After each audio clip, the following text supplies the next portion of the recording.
Salam sejahtera, sobat kelanceng dimanapun Anda berada.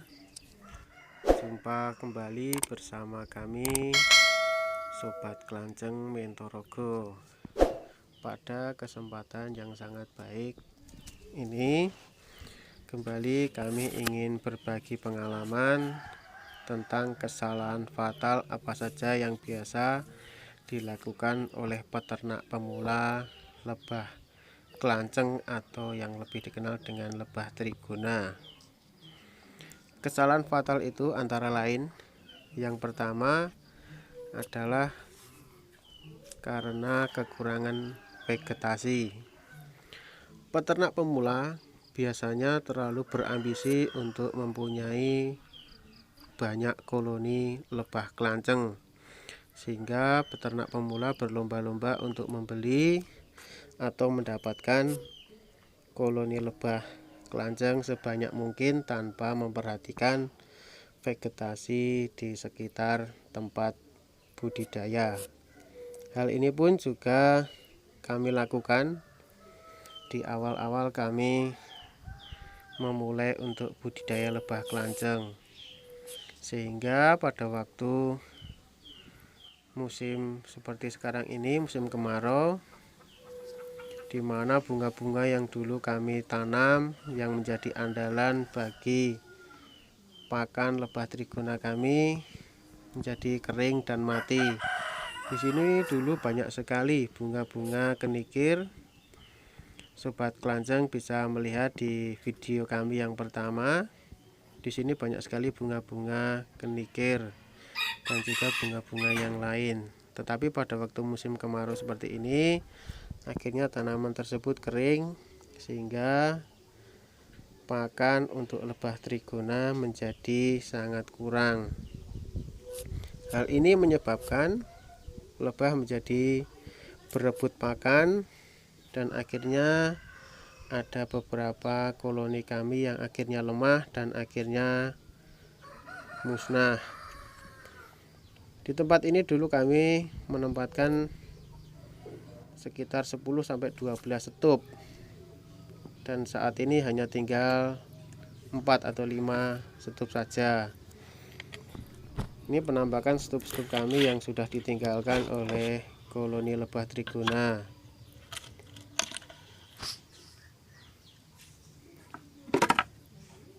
Hal ini terjadi karena kekurangan pakan, vegetasi yang kami sediakan sangat kurang, sehingga lebah-lebah kurang pakan dan akhirnya ada yang punah, ada yang kabur.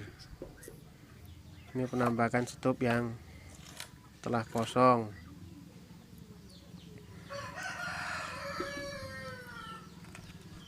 Sebaiknya sobat kelanceng apabila ingin memulai untuk budidaya lebah trigona, persiapkan dengan baik vegetasi atau tanaman bunga yang cukup untuk lebah trigona. Ini koloni-koloni yang masih kami tunjukkan. Ini koloninya masih sangat baik, cuman di dalamnya tidak ada madu sama sekali. Bahkan kantong madu pun tidak ada.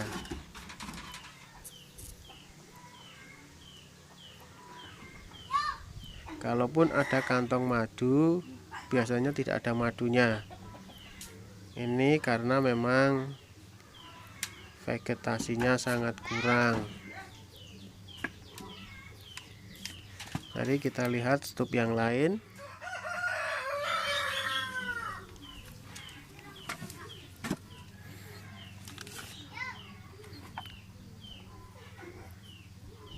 Bisa sobat kelanceng lihat di sana kantong-kantong madu dalam keadaan kosong.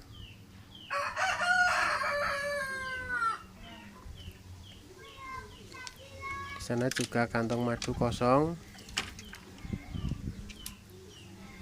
Mungkin pakan yang mereka dapatkan hanya sekedar cukup untuk memberi stok pakan pada koloni mereka atau pada telur-telur mereka saja. sehingga mereka tidak bisa menghasilkan madu.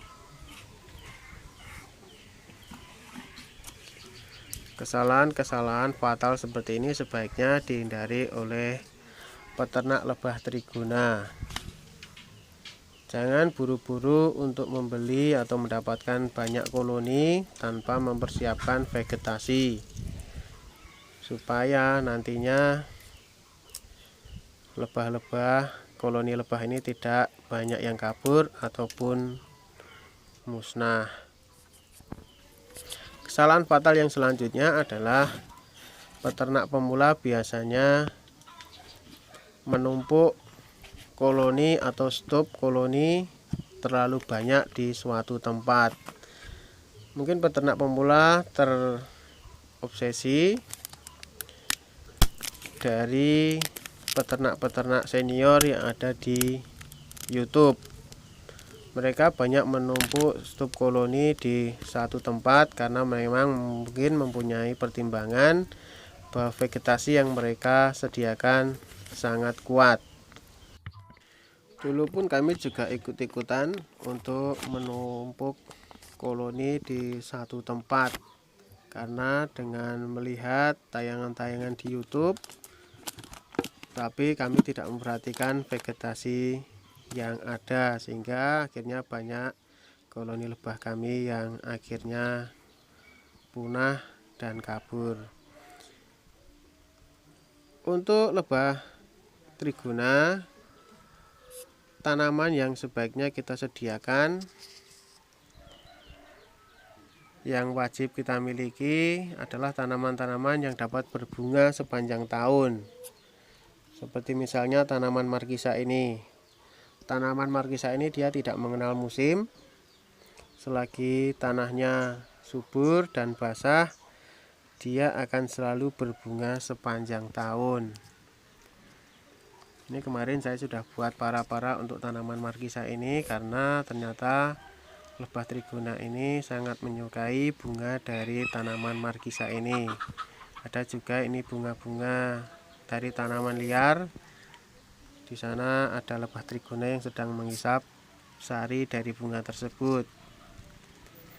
Tanaman yang harus disediakan oleh peternak lebah trigona selanjutnya antara lain adalah bunga Santos Temon. Bunga Santos Temon ini adalah salah satu tanaman favorit bagi peternak lebah trigona karena bunganya sangat banyak, kandungan nektar dan polennya juga sangat banyak. Ini juga videonya kemarin saya buat. Ini sudah mulai bertunas lagi dan mungkin sebentar lagi akan mulai berbunga.